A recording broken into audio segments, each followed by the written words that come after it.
বোন আশেপাশের আপনারা আমরা যদি সচেতন না থাকি, সচেতন যদি না হই, ভবিষ্যতে যে আরো কোনো জুলুমবাজ যে আসবে না এটার কোনো নিশ্চয়তা আছে না।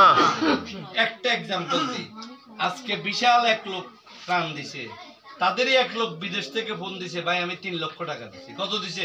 3 লক্ষ টাকা। এভাবে শুনছি প্রায় আমার জানা মতে 4 নম্বর ইউনিয়নের 15-16 লক্ষ টাকা কালেকশন করছে। সে অনুযায়ী কিছু লোকে কয় খালি ওয়ার্ড প্রতি 40-45 জন চাউল দিছে। কয়জন রে? 40-45 জন। হ্যাঁ, তাইলে তার চেয়ে বেশি দিতে পারতো কিনা? এই জন্য আমাদেরকে ভবিষ্যতের জন্য আমরা যদি সচেতন না হই, তাইলে বারবার আমরা এভাবে ঠকতে থাকবো। আমরা কি ঠকবো না সঠিক সিদ্ধান্ত নেব?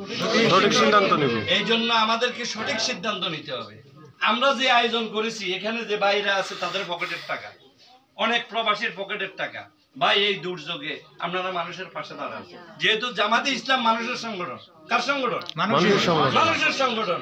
জামাতে ইসলামী চায় মা ভাই বোন তাদের সকল সুখে দুঃখে যেন তাদের পাশে দাঁড়াইতে পারে।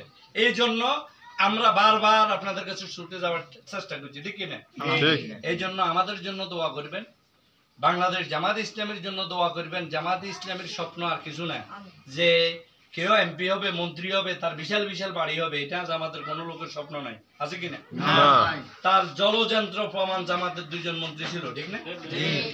স্বাধীনতার পরে যথেষ্ট এমপি মন্ত্রী তাদের টেলিফোন বিল বাকি, তাদের গাড়ির তেলের বিল বাকি, তাদের হোস্টেল খরচ বাকি, সব বাকি, লক্ষ লক্ষ টাকা।